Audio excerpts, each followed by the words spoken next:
اس آیت مبارکہ میں اللہ تبارک و تعالیٰ نے ان اہل ایمان کا ذکر جمیل فرمایا ہے جو اپنی ضرورت پر دیگر مسلمانوں کی ضرورتوں کو ترجیح دیتے ہیں، گو کہ انہیں تنگی کا ہی سامنا کیوں نہ ہو، وہ پریشان حال کیوں نہ ہو، لیکن پھر بھی ان کا یہ وصف ہے کہ وہ خود پر دوسرے مسلمانوں کو ترجیح دیتے ہیں۔ مفسرین کرام بیان فرماتے ہیں کہ یہ آیت مبارکہ اس وقت نازل ہوئی، بخاری اور مسلم شریف میں یہ حدیث بھی ہے، آپ نے بارہا سنا بھی ہوگا، حضرت ابو ہریرہ رضی اللہ تعالیٰ عنہ سے یہ حدیث مروی ہے۔ بیان کرتے ہیں کہ ایک آدمی بارگاہ رسالت صلی اللہ تعالیٰ علیہ وسلم میں حاضر ہوا۔ اس نے عرض کی، یا رسول اللہ، میں بھوک سے نڈھال ہوں، کئی دن سے کھانا نہیں کھایا ہوں، مجھے کھانا کھلا دیں۔ اللہ کے نبی صلی اللہ تعالیٰ علیہ وسلم نے پہلے اپنی بعض ازواج مطہرات کے یہاں کہلوایا کہ اگر تمہارے پاس کھانے کی کوئی چیز ہو تو میرے پاس بھیج دو۔ ان کے یہاں سے جواب آیا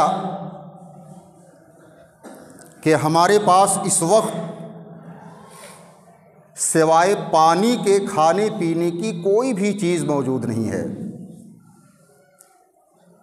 اللہ کے رسول صلی اللہ علیہ وسلم نے دیگر ازواج مطہرات کے پاس یہی پیغام بھجوایا، وہاں سے بھی اتفاق سے یہی جواب آیا کہ ہمارے پاس سوائے پانی کے اس وقت کوئی بھی چیز کھانے پینے کی موجود نہیں ہے۔ واقعی غور کرنے کا مقام ہے کہ اللہ کے رسول صلی اللہ تعالیٰ علیہ وسلم کے گھر میں سوائے پانی کے کوئی چیز موجود نہ ہو،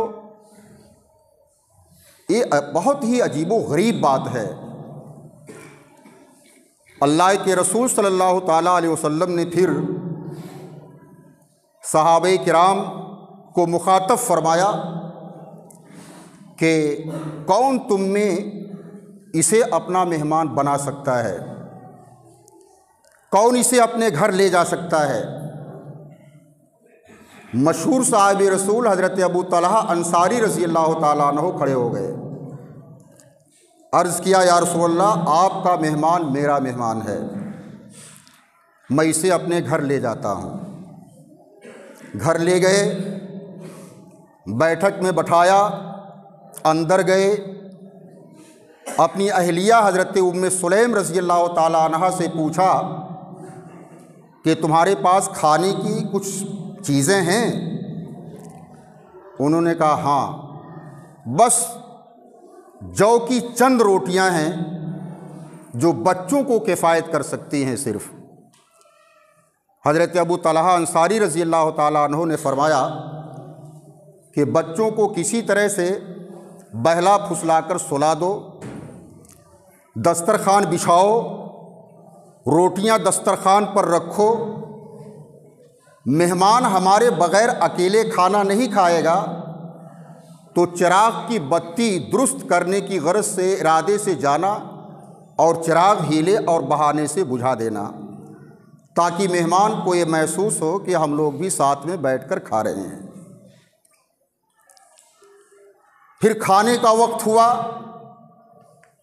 حضرت ام سلیم رضی اللہ تعالی عنہا نے یہی کیا، مہمان کو دسترخوان پر بٹھایا اور چراغ کی بتی کو درست کرنے کے بہانے سے اسے بجھا دیا۔ مہمان کھا کر کے فارغ ہو گیا، شکم سیر ہو گیا، کئی دن کا بھوکا تھا۔ حضرت ابو طلحہ انصاری رضی اللہ تعالیٰ عنہ جب صبح کو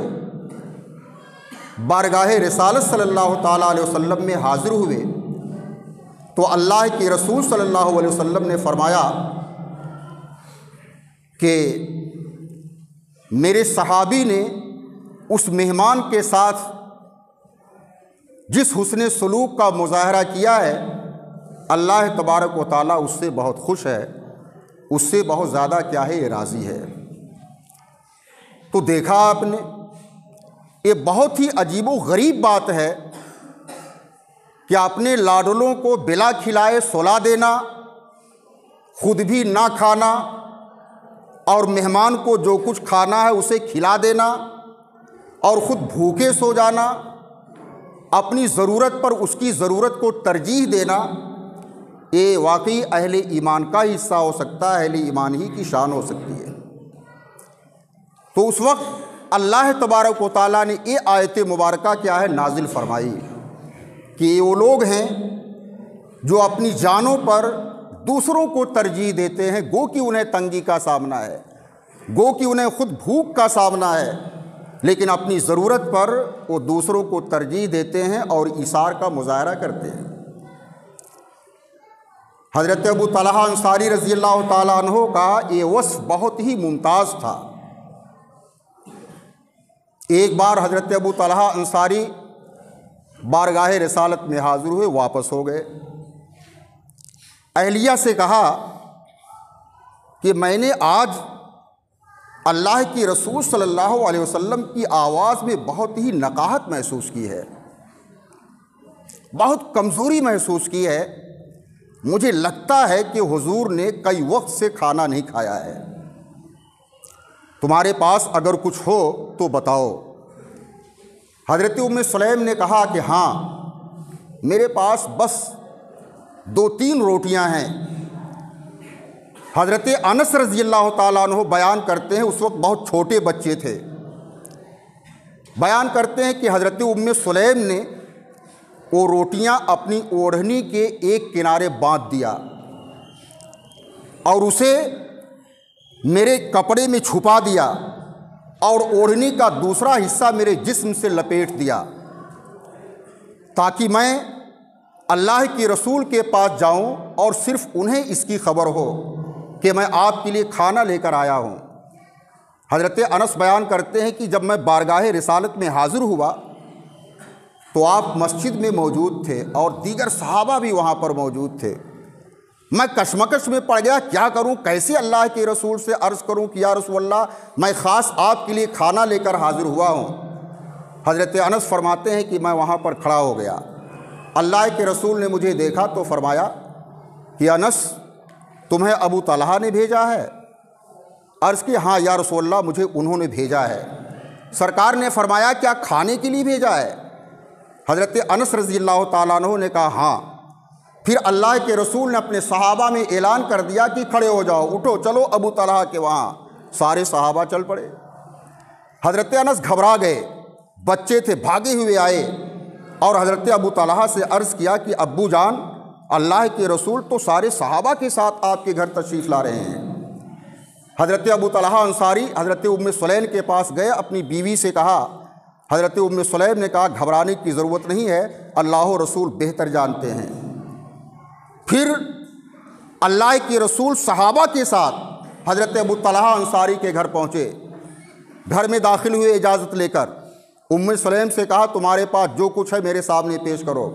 حضرت ام سلیم نے وہی روٹیاں سرکار کے سامنے پیش کر دیں۔ اللہ کے رسول نے روٹیوں کے ٹکڑے ٹکڑے کیے،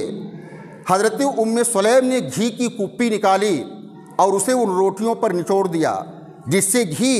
یہ روٹی میں کیا ہے لگ گیا۔ پھر اللہ کے رسول صلی اللہ علیہ وسلم نے صحابہ سے کہا 10 صحابی اندر آؤ۔ 10 لوگ اندر داخل ہوئے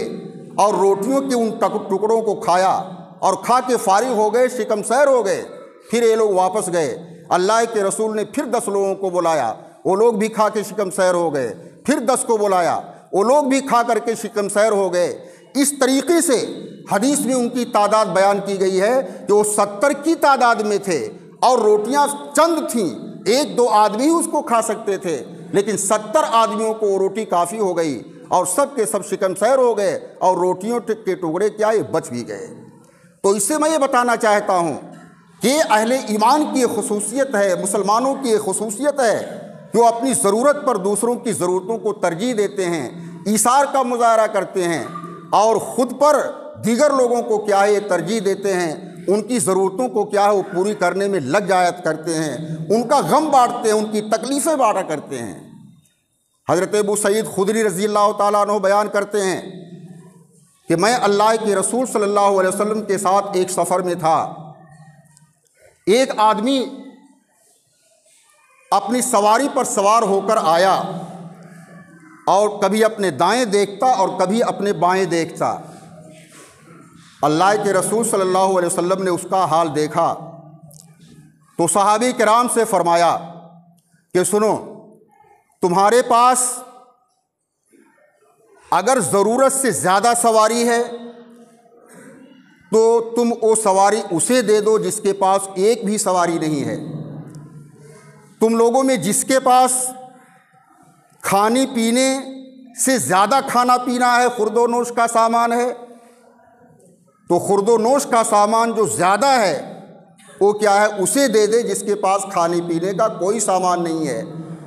حضرت ابو سعید خدری رضی اللہ تعالیٰ عنہ کا بیان ہے، آپ فرماتے ہیں کہ اللہ کے رسول صلی اللہ علیہ وسلم نے اس طرح بہت سی چیزوں کو شمار کرایا، یہاں تک کہ ہم کو اندیشہ ہونے لگا کہ کہیں ایسا نہ ہو کہ ہم مسلمانوں کے لیے جس کے پاس ضرورت سے زیادہ سامان موجود ہے وہ اپنے ضرورت سے زیادہ سامانوں پر کہیں ایسا نہ ہو کہ اپنا حق کھو بیٹھے اور اپنا حق اس سے وہ کیا ہے دستبردار ہو جائے، کہیں ایسا نہ ہو کہ ضرورت سے زائد سامانوں میں اس کا کوئی کیا حق ہی نہ رہ جائے۔ تو یہ اللہ کے رسول صلی اللہ علیہ وسلم کی تعلیم ہے، یہ اسلام کی تعلیم ہے۔ ہمارا یعنی مسلمانوں کی ایک انفرادی زندگی ہوتی ہے اور ایک ان کی اجتماعی زندگی ہوتی ہے، ان کی معاشرتی زندگی ہوتی ہے جو انفرادی زندگی سے الگ ہوتی ہے۔ مسلمانوں کی جو اجتماعی زندگی ہے، جو معاشرتی زندگی ہے، اس زندگی میں ایک مسلمان کو چاہیے کہ وہ اپنے گرد و پیش پر نظر رکھے، اپنے محلے پہ نظر رکھے، اپنے گاؤں اور بستی والوں کے دیگر لوگوں پر کیا ہے وہ نظر رکھے اور وہ دیکھے کہ کون ضرورت مند ہے، کس کے پاس کھانے پینے کا سامان نہیں ہے، کون تکلیف زدہ ہے، کسے ضرورت ہے، کون مصیبت کا شکار ہے، غم زدہ ہے، تو اسے چاہیے کہ وہ پیش قدمی کرے، اس کا غم بانٹے، اس کی تکلیف میں شریک ہو جائے، اس کے غم کو ہلکا کرے، اس کی دلجوئی کرے، اس کے گھر جائے، اس کی ڈھارس بندھائے، اور اگر ضرورت سے زیادہ پیسے اس کے پاس موجود ہیں، ضرورت سے زیادہ سامان اس کے پاس موجود ہیں، تو ضرورت سے زیادہ سامانوں کو وہ اسے مہیا کر دے اور اس کی تکلیفوں کو کم سے کم کرنے کی کیا ہے یہ کوشش کرے۔ تو مسلمان کی ایک اجتماعی زندگی جو اس کی معاشرتی زندگی ہوتی ہے، جو ایک مسلمان کے ساتھ وہ بسر کرتا ہے، گزارتا ہے، تو اس کی معاشرتی اور سماجی زندگی کیا ہے اس طریقے سے ہونی چاہیے۔ اسلام کی ہی تعلیم ہے، اللہ و رسول کا کیا یہی حکم ہے۔ ضرورت سے زیادہ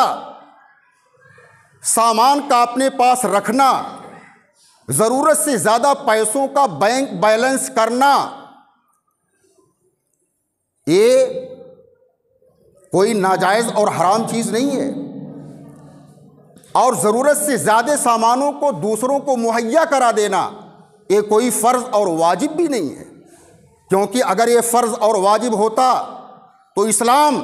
مال کا ذخیرہ کرنے سے اور بینک بیلنس کرنے سے اہل ایمان کو روک دیتا، مسلمانوں کو روک دیتا، لیکن اس طرح کی کوئی ممانعت کیا ہے یہ شرع میں موجود نہیں ہے۔ لیکن اس کا تعلق استحباب سے ضرور ہے، ایک مستحب امر ہے، اس کا تعلق رواداری سے ہے، اخلاق کریمانہ سے ہے کہ ایک مسلمان خواہ اپنے شہر کا مسلمان ہو یا ملک کا مسلمان ہو یا کسی بیرونی ملک کا مسلمان ہے، اگر وہ آفت زدہ ہے، قہر زدہ ہے، مصیبت کا شکار ہے، بحران میں مبتلا ہو گیا ہے، تو ایک مسلمان کو چاہیے خواہ وہ روئے زمین کے کسی بھی حصے پہ زندگی گزارتا ہو، کہیں کا بھی وہ شہری ہو، کہ وہ بڑھ چڑھ کر کے اس کے غم کو ہلکا کرے، اس کے غم میں شریک ہو جائے، اس کی معاونت کرے، اس کا کیا ہے تعاون کرے۔ یہ اسلام کا تقاضا ہے، اور ایک کیا ہے ہماری کیا ہے یہ رواداری بھی ہے۔ اللہ کے رسول صلی اللہ تعالیٰ علیہ وسلم نے اس کا حکم بھی دیا ہے، اور خود اللہ کے رسول نے اس پر عمل کر کے دکھایا بھی ہے۔ حضرت سہل بن سعد ساعدی رضی اللہ تعالیٰ عنہ سے حدیث مروی ہے، بیان کرتے ہیں کہ ہم لوگ اللہ کے رسول کے پاس بیٹھے ہوئے تھے، ایک عورت بارگاہ رسالت میں حاضر ہوئی، اس کے ہاتھ میں ایک چادر موجود تھی جو بڑی نفیس چادر تھی۔ اس نے کہا یا رسول اللہ، میں نے یہ چادر بڑی محنت سے صرف آپ کے لیے بنا ہے، اور میری خواہش ہے کہ میں اس چادر کو آپ کو پہنا دوں۔ اللہ کے رسول صلی اللہ علیہ وسلم نے اس کی چادر قبول کر لیا، اور فوراً ہی مجلس سے اٹھے، گھر تشریف لے گئے، اور اس چادر کو تہبند کی جگہ پر پہنا، اور پہن کر کے پھر اسی مجلس میں اللہ کے نبی صلی اللہ علیہ وسلم تشریف لے آئے۔ حضرت سہل بن سعد ساعدی کا بیان ہے کہ ایک صحابی آگے بڑھے، ایک آدمی آگے بڑھا، اس نے کہا یا رسول اللہ، یہ چادر جو آپ پہنے ہیں یہ تو بڑی عمدہ چادر ہے، بہت نفیس ہے، بہت اچھی لگ رہی ہے، مجھے بہت زیادہ پسند ہے، یا رسول اللہ یہ چادر آپ مجھے کیوں نہیں دے دیتے ہیں؟ اللہ کے رسول صلی اللہ علیہ وسلم نے درخواست سنی، گھر چلے گئے، اور جب گھر گئے تو حضرت سہل بن سعد ساعدی بیان کرتے ہیں کہ ایک آدمی مجلس میں آیا، اور اللہ کے رسول نے اس چادر کو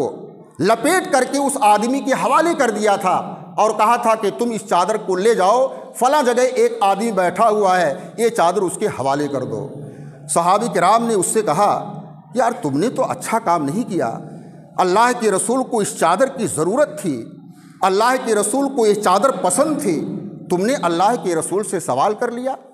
تم نے اللہ کے رسول سے چادر مانگ لیا۔ کیا تم نہیں جانتے ہو کہ اللہ کے رسول کسی بھی سوال کے جواب میں نہ نہیں کہتے ہیں، کسی کا انکار نہیں کرتے ہیں؟ کیا تم کو اللہ کے رسول کا یہ وصف نہیں معلوم تھا؟ تم نے مانگ لیا اللہ کے رسول سے، اور اللہ کے رسول نے اسے دے دیا، تم نے اچھا کام نہیں کیا۔ صحابہ رسول نے کہا